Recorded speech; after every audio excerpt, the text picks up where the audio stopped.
ton eau de piscine reste trouble, ton problème vient peut-être de ton filtre à sable et plus précisément du sable à l'intérieur. Un souci de piscine, on le règle en moins de 60 secondes. Moi, c'est Corentin. C'est parti, let's go!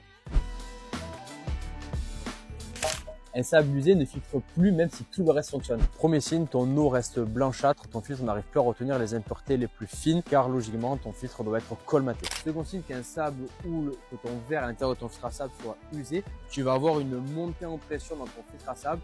Là, comme tu peux le voir, on est à 1,5 bar de pression alors que nous venons à l'instant de faire un lavage rinçage à notre filtre. Le dernier problème, les clients ne savent pas forcément quand ils ont remplacé le sable de leur filtre à sable. Donc c'est souvent 1 an, 2 ans, 3 ans, 4 ans. En fait, ça fait au moins 7-8 ans qui l'ont pas fait. Donc le truc et astuce qu'on fait nous à Osée ou à Pertuis, on met tout le temps une étiquette quand on fait le remplacement de sable à nos clients pour qu'ils sachent exactement la date.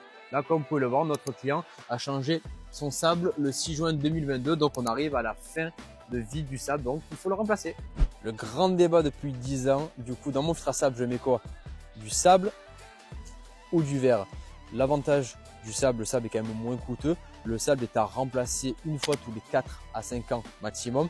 Le gros avantage du verre par rapport au sable, c'est que le verre est à remplacer entre 7 à 8 ans et on réutilise le verre parce qu'il s'agit du verre recyclé. Si tu changes ton sable ou ton verre dans les bonnes années, en respectant vraiment la durée de vie du média filtrant, tu vas avoir une eau limpide, beaucoup moins de produits chimiques et surtout, tu vas faire beaucoup moins de lavage rinçage, donc on va économiser de l'eau. Une fois le sable remplacé chez notre client, nous allons te montrer le manomètre qui est bien descendu donc de 1,5 bar à 0,8 de pression, qui est la pression parfaite pour un filtre à sable.